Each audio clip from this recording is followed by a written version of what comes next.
Today I'm not going to be impersonating anyone, but I'm going to talk to you about You Belong With Me by Taylor Swift. You're on the phone with your girlfriend, she's upset, she's going off about something that you said because she doesn't get your humor like I do. Yeah, I don't know, maybe she doesn't think rape jokes are funny or something.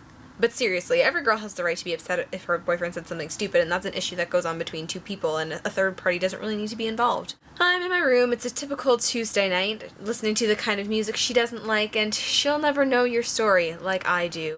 But, Taylor, you've never talked to her. That's kind of assuming a lot about a person without actually having had a conversation. I mean, you know, you're kind of already assuming that her music taste is inferior to yours. She wears short skirts, I wear t-shirts. The thing about short skirts and t-shirts is the fact that wearing one or the other isn't actually mutually exclusive. I'm actually currently successfully wearing both of these things, and it doesn't really indicate much about my personality, does it? I mean, besides the fact that I like Star Kid, and I mean, it doesn't inherently make me undateable. So, Taylor, I think you're wrong on that one. She's cheer captain, and I'm on the bleachers. Cheer captain, obviously she's really good at something that she really enjoys. There's nothing inherently negative about being really flexible and really athletically fit and having good coordination and being graceful. Taylor, sounds like you're just jealous that she's really involved in something that she's really good at.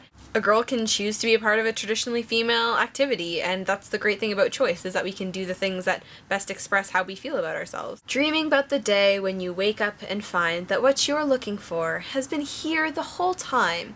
And if you could see that I'm the one who understands you, been here all along, but why can't you see, You belong with me. Maybe he hasn't noticed you or seen you as a person that he'd potentially like to date because you're kind of negative and judgmental about other people. If you really did care about this guy, maybe you'd be supportive of his actions instead of being divisive and bitter about it. The second verse is just kind of lovey-dovey and talking about all the things that are so great about this guy, but it seems that you don't seem to appreciate his taste in women, so maybe he's not what you're looking for if he doesn't seem at all interested in the things that you have to offer. She wears high heels, I wear sneakers. Now, hold on a minute. This is where the song comes to a screeching halt. Seems to me that Taylor Swift has turned into a bit of a slut-shamer here. I mean, clothes like high heels and short skirts are traditionally seen as slutty, and I say that with quotations because the clothes that you wear don't really have any sort of bearing on your sexual activity. And it kind of looks like Taylor is saying that she's superior to this girl and way more wholesome because she wears sneakers opposed to heels. Because, hey look, I'm wearing sneakers, so I'm clearly the most wonderful, kind, and generous girlfriend you could ever have. Oh no, I'm wearing high heels. This automatically invalidates any of my redeeming qualities because I'm a few inches taller than I was previously, and you don't want to date me. And now, if you've seen the music video, you're familiar with the sort of ending of this story.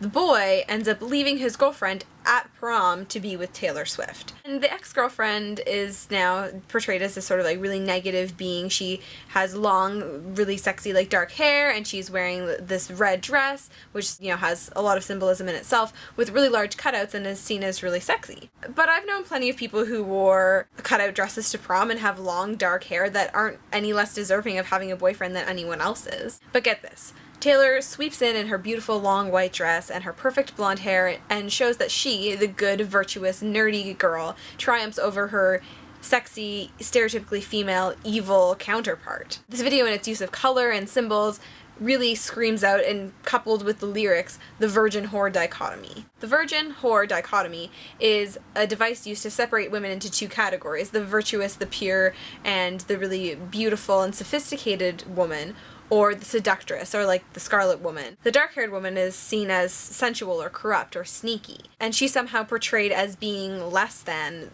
Taylor Swift. This sort of story implies that the girl who was with the boyfriend initially, who was sexy, doesn't actually deserve to be with her boyfriend because she's actually just a seductress and she's not as good and pure as virtuous as the next girl who comes along. Taylor Swift tends to do this a lot in her songs, where she's extremely others the women who are able to achieve romantic relationships that she isn't incapable of achieving, and really demonizing their sort of allure and their desirability. So maybe he doesn't belong with you, Taylor. Maybe he belongs with someone who doesn't judge or categorize other women by the things that they pursue in their spare time and their wardrobe choices. Maybe. I hope that you've enjoyed the feminist dissection of popular songs lyrics week, and Hannah, I will see you on Tuesday.